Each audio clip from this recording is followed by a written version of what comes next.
Welcome to this episode of Seniors Gardening Advice. I'm Sam, and today we're diving into something truly exciting, brand new perennial varieties that are going to transform your garden in 2026.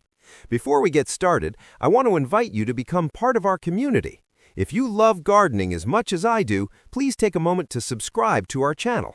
Hit that notification bell so you never miss an episode. And while you're at it, give this video a thumbs up and share it with fellow gardeners in your life. Your support helps us bring you more incredible content like this every single week. Now, here's something that's going to blow your mind. The perennial varieties hitting the market this year are unlike anything we've seen before. We're talking about plants that bloom longer, require less maintenance, and come in colors you never thought possible. Some of these selections are shorter and more manageable for smaller gardens. Others boast dramatic foliage that transforms your landscape even when they're not flowering. Whether you're a seasoned gardener with decades of experience or someone just starting their first flower bed, the plants we're discussing today will change how you approach garden design. If you stick with us through this entire video, you're going to discover some absolute game changers for your outdoor space, so don't click away just yet. Let's explore what's new and exciting in the world of perennials. Perennial number 1, the Trumpet-Flowered Crocosmia. Let's start with something truly spectacular. The Crocosmia peach Melba is a plant that challenges everything we thought we knew about Crocosmia varieties. Traditionally, Crocosmia plants grow quite tall, sometimes reaching 4, 5, or even 6 feet in height. They're vigorous growers that demand significant space in the garden. For anyone trying to manage a smaller space, these tall varieties create real challenges. Here's where peach Melba changes the game. This particular selection is much more compact and reasonable in size. It reaches only 30 to 36 inches in height, making it about a 3-foot-tall plant. The width comes in at approximately 18 to 24 inches. These dimensions make it substantially more practical for garden placement. You can actually fit this plant into tight spaces without it overtaking everything around it. The visual appeal of this Crocosmia is equally impressive. The flowers have a distinctly tropical appearance that brings a vacation-like feeling right into your own yard. The blooms are trumpet-shaped, which is that classic Crocosmia form that we all love. The coloring is a beautiful peachy orange tone that catches sunlight and glows in the garden. These flowers are hardy in zones 5 through 9, which means they'll survive winter conditions in most parts of the country. Peach Melba absolutely thrives in full sunshine. It doesn't tolerate shade well, so plant it where it gets direct sun most of the day. The flowers attract hummingbirds and butterflies like a magnet. If you want to create a pollinator garden or a wildlife-friendly space, this plant should definitely be on your list. It's also resistant to deer and rabbit browsing, which solves a major problem for many gardeners. Another significant advantage is that this Crocosmia is quite drought-tolerant once established. After the first growing season, it doesn't need constant watering. This makes it perfect for water-conscious gardeners or anyone living in drier climates. The plant typically begins blooming in mid to late summer, which means it bridges that awkward gap between early summer bloomers and fall flowers. The overall growth habit is airy and somewhat delicate-looking, despite the plant's tropical origins.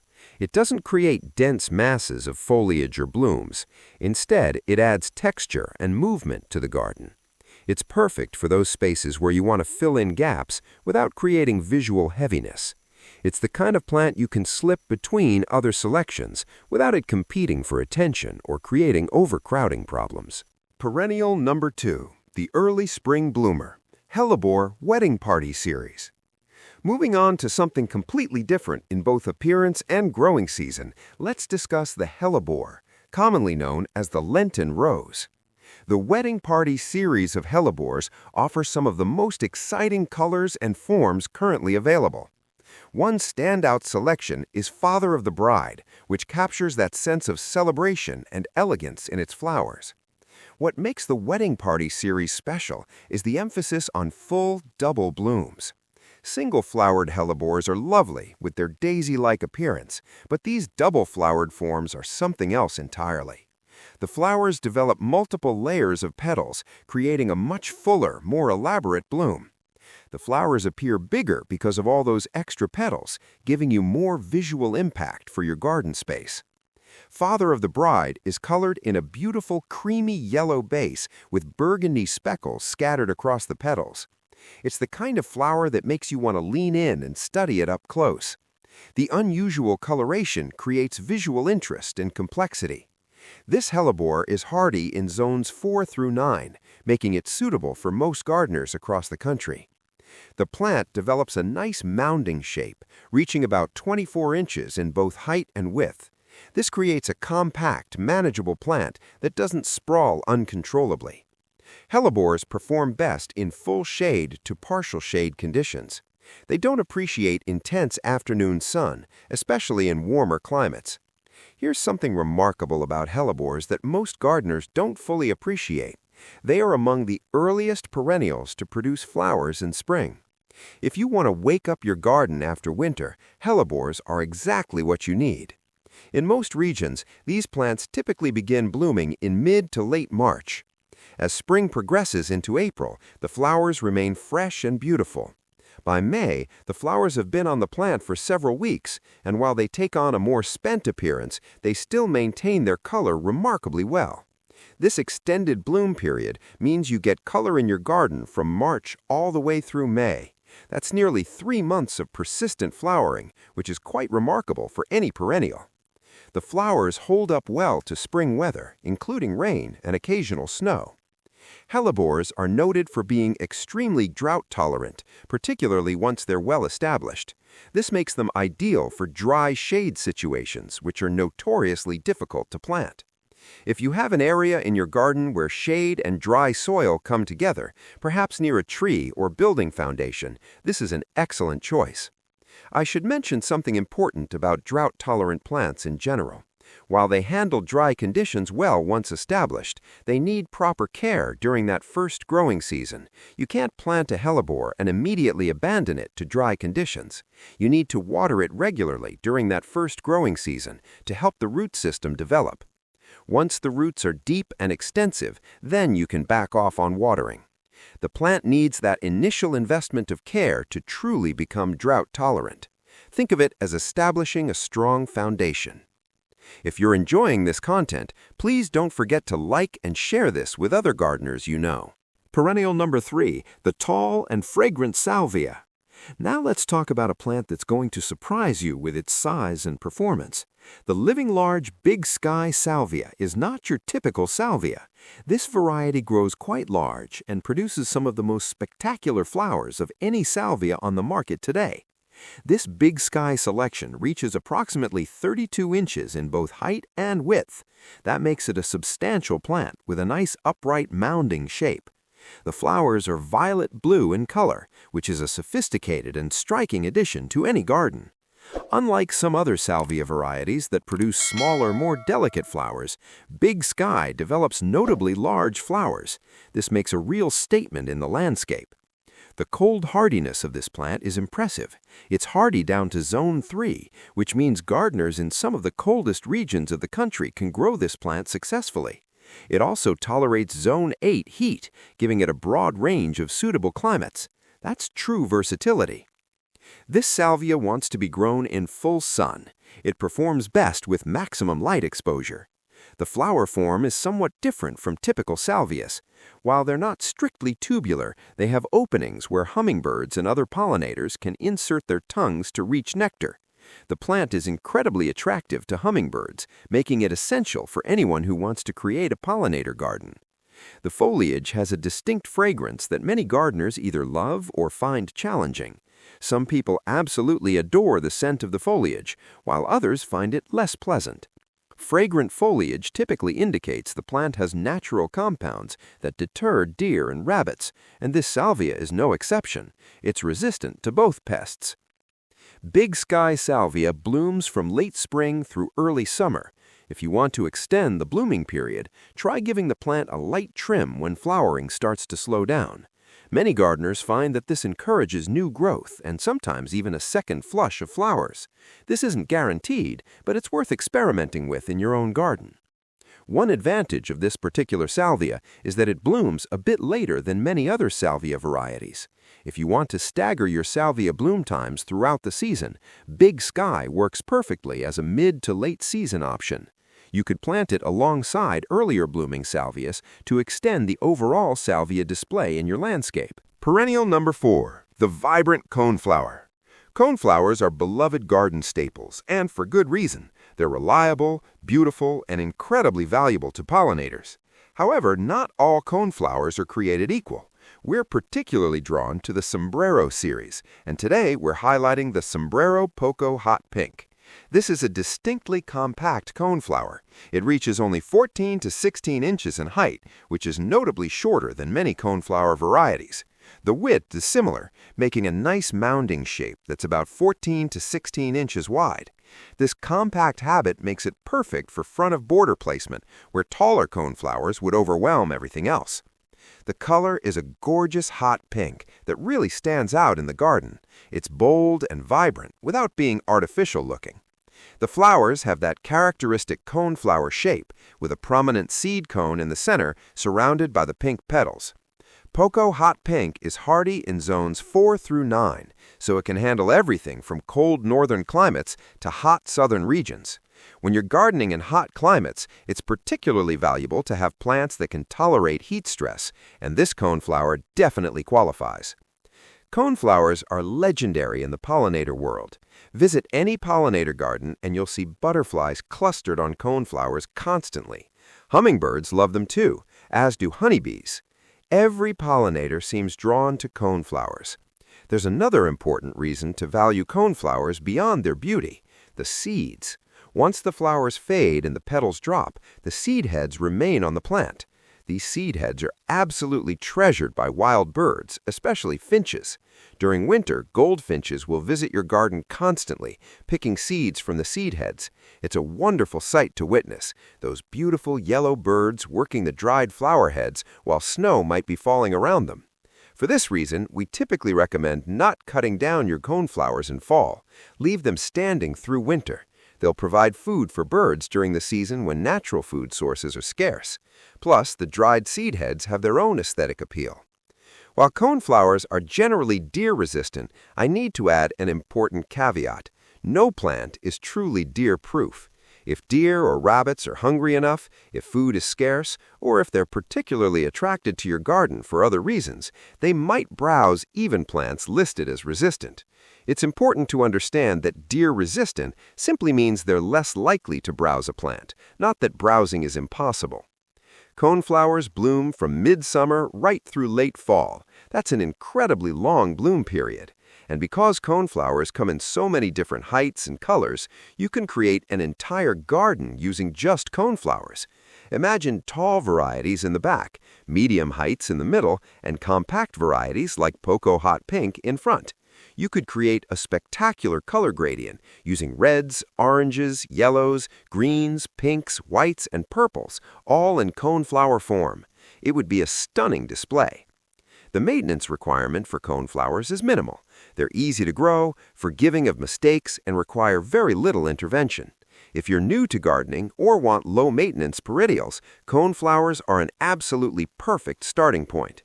Please share this video with other gardeners you know. Perennial number 5, the longest blooming cranesbill. Perennial geraniums, also called cranesbills, are entirely different from annual geraniums. These are hardy perennials that return year after year. The Purple Glow variety is particularly impressive. Purple Glow produces vibrant purple blooms about the size of a quarter. The flowers are small and delicate, but numerous. The plant reaches only 10 to 12 inches in height and spreads 12 to 14 inches wide, making it quite compact. This size makes it perfect for front-of-border locations and smaller garden spaces. This geranium is hardy in zones 3 through 8, offering good cold tolerance. It thrives in full sun to partial shade, making it fairly flexible about light conditions, though it prefers good sun exposure. What really sets cranesbills apart is their blooming duration. While they typically begin blooming in early summer, they don't stop when other perennials fade. If the plant starts to slow down blooming, you can give it a light trim. This trim triggers new growth, and new growth typically means new flowers. It's one of the longest blooming perennials available. The flowers attract pollinators, and the plant is resistant to deer and rabbit damage. When we're recommending long-blooming perennials, perennial geraniums almost always make our list because they're reliable, long-flowering, and relatively foolproof. Perennial number 6, the late-season bloomer, Heliopsis. We've expanded our Heliopsis selection significantly this year, adding several new varieties to complement the ones we've carried previously. The Heliopsis Bleeding Hearts is a particularly stunning example, with dark foliage and gorgeous orange blooms. One of the reasons we love Heliopsis is that it addresses a real problem in many gardens. You see, many perennials bloom in spring and early summer. By the time August and September arrive, gardens often start to look tired, bloom numbers drop, things feel less colorful and alive. Heliopsis solves this problem beautifully. Heliopsis typically begins blooming in mid to late summer, right when other plants are taking a break. It continues blooming until the first hard frost arrives in fall. That means you could have Heliopsis flowers from July or August all the way through October or even November, depending on your climate. Hardy in zones 3 through 9, Heliopsis is cold-tolerant and heat-tolerant. This particular variety grows to about 40 inches tall and 40 inches wide, making it a substantial plant. If you're planning a layered garden with different heights, this would be perfect for the back row due to its height. Heliopsis prefers full sun to partial sun, not shade. The more direct sunlight it receives, the more abundant the flowering. If you plant Heliopsis in shade, you'll be disappointed with the number of flowers it produces. It's a sun-loving plant that really wants that heat and light. The flowers attract pollinators beautifully.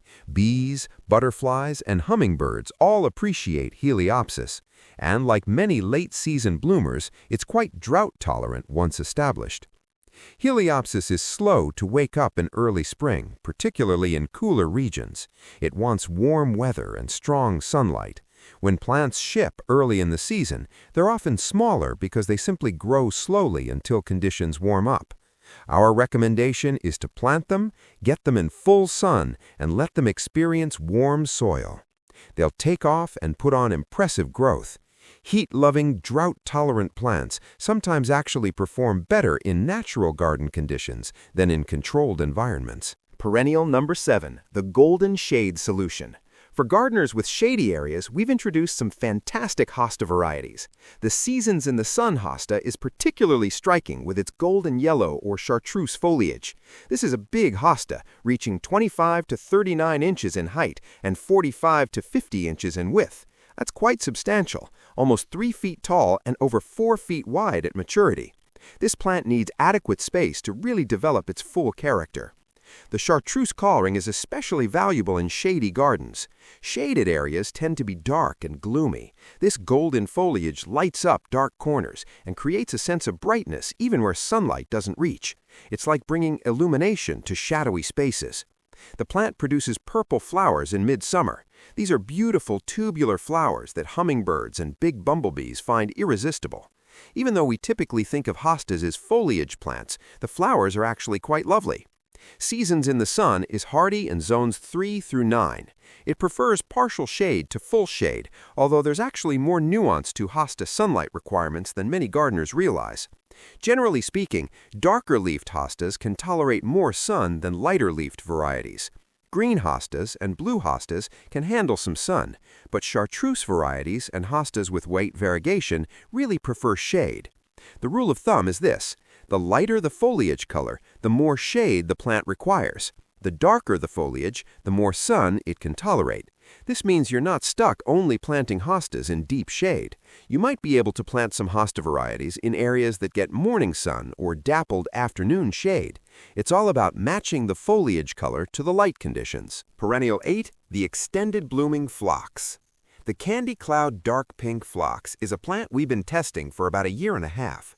When we first received samples, we were curious to see how they'd perform. We observed them through an entire growing cycle. Here's what impressed us. These plants bloomed continuously throughout the year. Spring flowers, summer flowers, and fall flowers, all season long. We did need to trim them occasionally because they were outgrowing their containers, but every time we trimmed them, they just put out more growth and more blooms. The flower production seemed almost endless. Whether they'll perform exactly the same way in a landscaped garden remains to be seen, but if they performed this well in controlled conditions, they should do similarly or even better outdoors. Candy Cloud Dark Pink is hardy in zones 4 through 8. The plants are fairly compact, reaching 14 to 16 inches in height and width. They create a nice mounding form that's tidy and attractive. These phlox like full sun to partial shade. They attract pollinators, hummingbirds, bumblebees, butterflies, and all sorts of beneficial insects. The standard bloom time is listed as spring through early summer, which is probably the main flowering period you'll see in a garden setting. However, based on what we've observed, here's something worth trying. Once the flowers fade after the initial bloom period, trim the plant lightly. This might encourage additional growth and possibly another round of blooming later in the season. It's worth experimenting with in your own garden. Plants often surprise us with their ability to rebloom if we encourage them.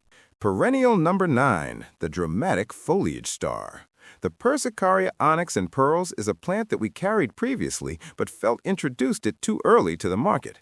When we first offered it, people didn't know much about it and it didn't sell particularly well. However, we kept watching it in our trial garden.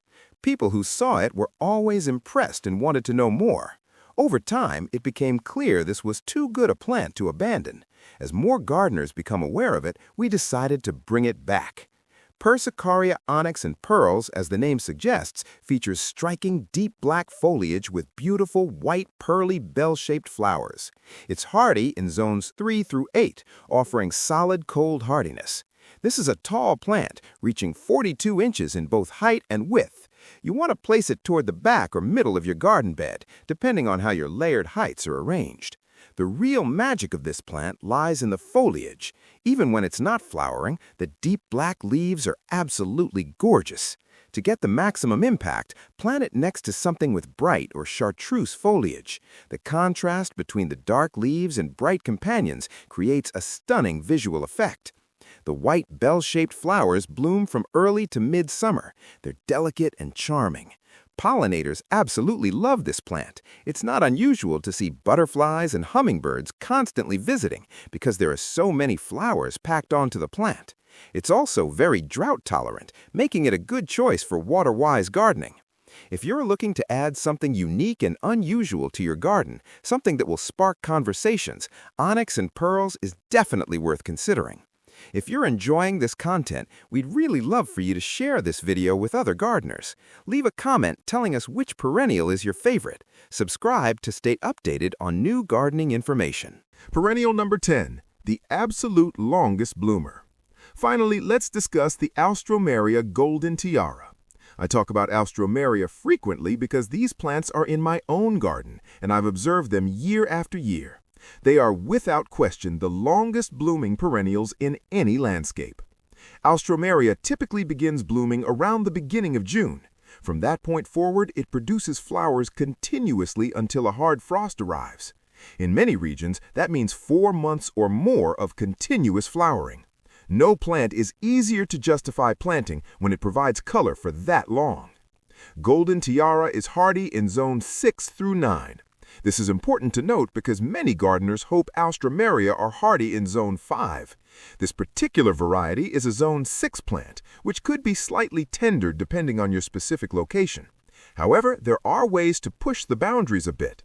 Placement matters. If you're planted closer to your house where it benefits from heat radiating from the building, you might extend your growing zone. Excellent mulching also helps protect the roots during winter, potentially allowing you to grow it in a slightly colder zone than listed. So don't automatically dismiss it if you're in zone 5. It might be worth trying with some extra care. The plant grows 36 to 42 inches in height and width, creating a nice substantial mound. It loves full sun to partial sun locations. It's an excellent pollinator plant, attracting hummingbirds, bumblebees, butterflies, and other beneficial insects. The flowers are yellow with a coral red throat, creating a beautiful bicolor bloom. These flowers also make excellent cut flowers. If you harvest them for arrangements, they last up to 2 weeks in a vase. Here's a neat tip. When cutting flowers, it's actually better to gently pull the flower stem from the plant rather than cutting it with scissors. This method seems to make the flowers last longer in the vase and keeps the plant looking cleaner. It takes a little more care, but it's worth the effort for such a long-lasting cut flower. If you're seeking the absolute longest blooming perennial for your garden, Alstroemeria should be at the top of your list. We've covered 10 fantastic perennial varieties, but I want you to know this barely scratches the surface. We've actually added between 50 to 75 new perennials this year. The selection is truly remarkable, and there's something for every gardening situation and preference. What we've highlighted today are simply the selections that stood out most to me personally. Your favorites might be completely different, and that's wonderful. Gardens are personal expressions, and the best plant is always the one that makes you happy. I'm Sam from Seniors Gardening Advice, and I truly appreciate you spending time with me today. Before you go, please take a moment to subscribe to our channel and hit that notification bell. Leave a comment telling us which of these perennials excited you most. Did one of them speak to you? Did you see something here that would fill a gap in your own garden? And please share this video with other gardeners you know. Your recommendations mean everything. They help us reach more people who want to grow beautiful, thriving gardens. Your likes and engagement directly support us in creating more helpful content like this. Thank you so much for watching. Happy gardening, and we'll see you in the next video.